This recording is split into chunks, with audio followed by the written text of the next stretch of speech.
Variable repetition maintains the essential nature of the exercise but incorporates small changes.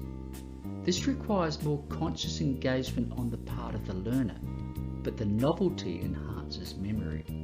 The brain loves novelty. Repeating material in a variety of ways builds thicker, stronger, and more hardwired connections in the brain. Psychologists call variable repetition contextual interference. This means that the expectation or norm is interrupted or interfered with. This surprise is the key to brain change and hence learning. There are many ways you can vary the practicing of material. Sports persons alter routines to deliberately contrive more difficulty and sometimes less difficulty. They kick goals and shoot baskets from many angles and distances and under different circumstances. It's the same with homework exercises. In maths, you might do 10 trigonometry problems, but they all have slightly different challenges to keep you alert. If you want sticky learning, mix it up. Another variation of repetition is spaced repetition. The idea is simple. Rather than practice in one long session, have some breaks or spaces between. If you aim to practice something for 1 hour, perhaps do 30 minutes in the morning and another 30 in the afternoon. It's the same with any learning. Space out your study and practice in installments. The spaced interval is enough so that practice doesn't become mindless repetition. Some forgetting has to have set in. This might sound unusual, but forgetting is the friend of learning. This is because the effort you make to retrieve an episode that you are beginning to forget makes your brain stronger. Learning, remembering, and forgetting work together in interesting ways. When you forget, you have to reload or reconstruct components of the skill. Here's another way to think about spaced practice. If you aim to practice your chosen skill or hobby every day for 1 hour, you wouldn't practice a week in one session, 7 hours. You know that would be inefficient. The best practice is regularly distributed. As the famous Japanese music teacher Dr. Suzuki said, only practice on the days that you eat. I'll let you think about that for a moment.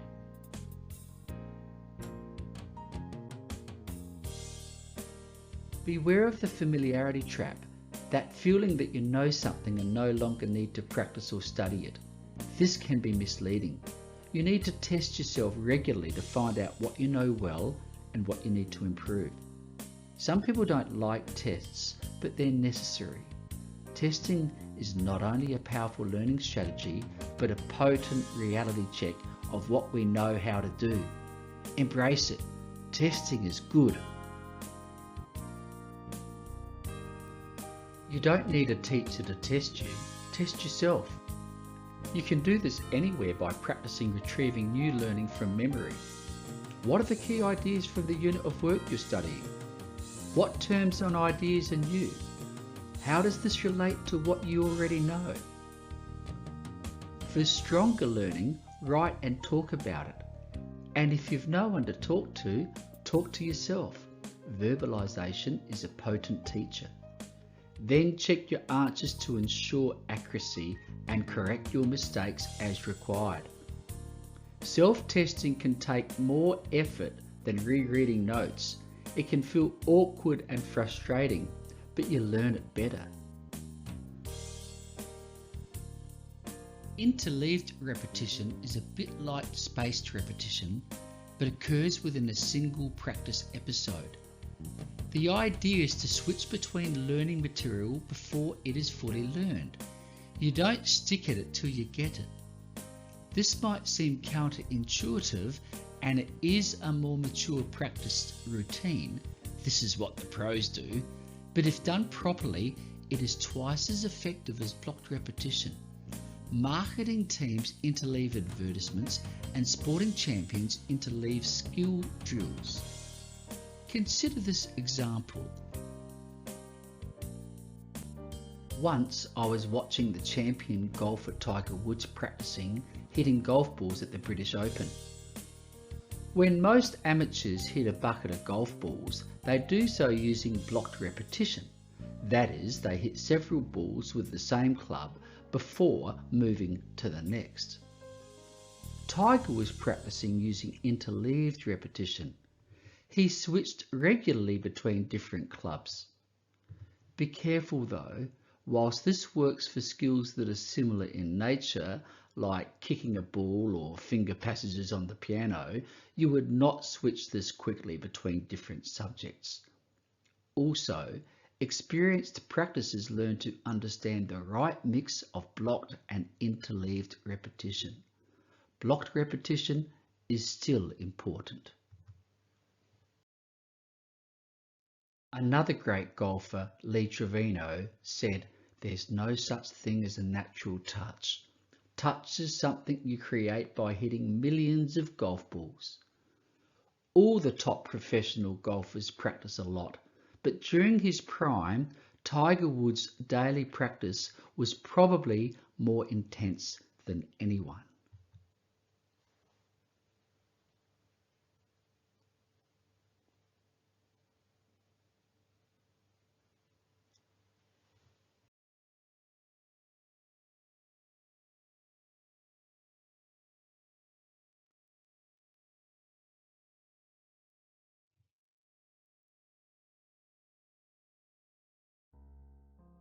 Let's play a game.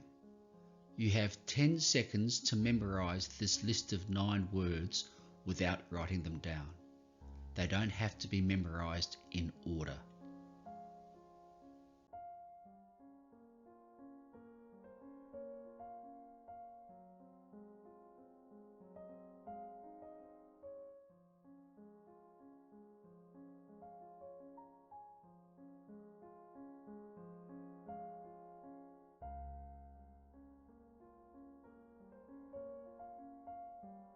Now, pause the video to say the words before I reveal them. How many can you remember?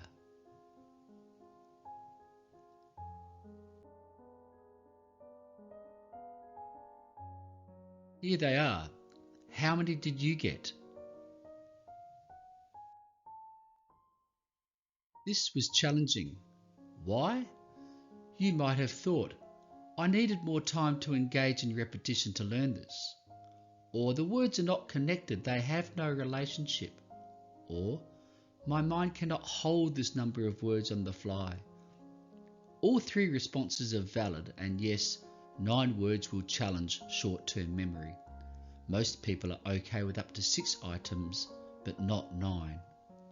Can you see where this is leading to? Learning is most effective in small, learnable parcels. Let's have another go at this, reordering the words.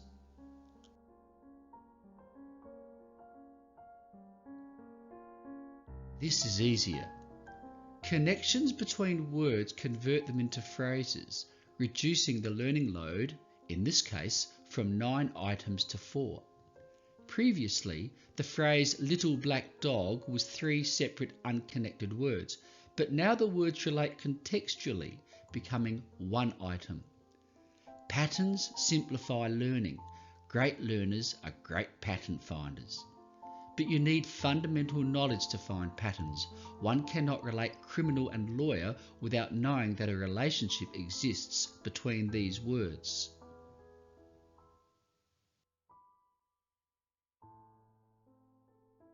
You might not know it, but your brain finds patterns when reading.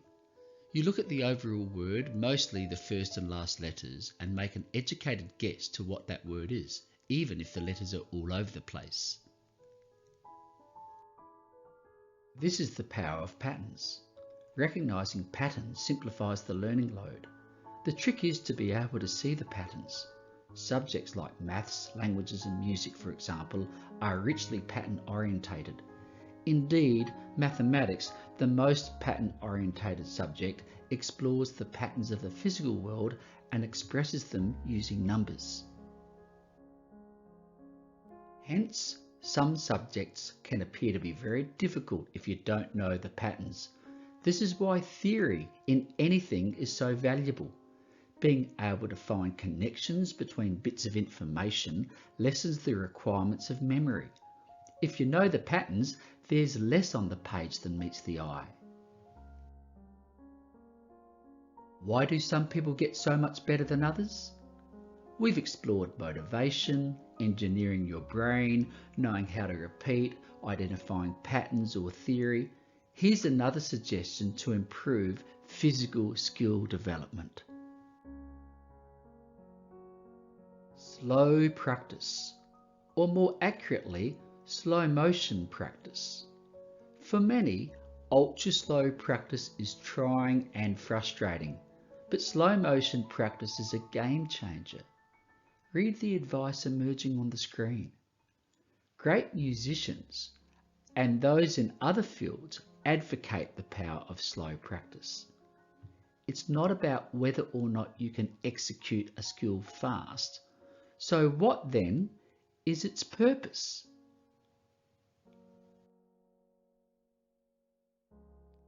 Franz Liszt said, when you think you are practicing even very slowly, slow down more. If you hurry, your efforts will be wasted and you will fail. Why will you fail? Remember the unit on the brain? The purpose of practice is to build a robust neural circuit. It's about constructing a sequence of muscle movements to move effortlessly and fluently. Neural circuits don't care how fast you go. What matters is that they fire consistently and accurately. Franz Liszt was one of the greatest pianists who ever lived. He could execute passages as fast as anyone. But playing fast is performing. Slowing down is practicing. Slow practice is important in the development of all physical skill, not just music. Slow practice requires a deeper understanding of the task of execution. This slower, deeper and more focused attention to skill execution allows you to make more accurate and more correct movements and minor technique adjustments that aren't possible in real time. The Moscow Tennis Academy have routines where players engage in slow motion tennis with make-believe tennis balls. This allows the coaches to study physical position and technique in detail. Likewise, gymnasts, karate experts, dancers, golfers and swimmers all engage in super slow motion practice. Naturally, at some point you'll have to speed things up for real-world application, but the brain delights in slow learning to muscle up neural connections. Slow practice is not just about mistake avoidance. Slow repetitions form better quality myelination of neural circuits. Imagine you're taking photos of a super athlete in action. 1 photo per second. If the athlete slows down and you keep taking 1 photo per second, you end up with many more photos of that athlete's nuances of movement. It's the same with myelin. When we practice skills slowly, myelin captures and locks in the minutiae and subtleties of action for quick, clean and accurate recall. As we learnt previously, myelin is built up through repetition, but slow repetition is even better. The more myelin you have, the more reliable and faster the signals will be to your muscles. Slow practice is fantastic for building confidence. Practice in slow motion.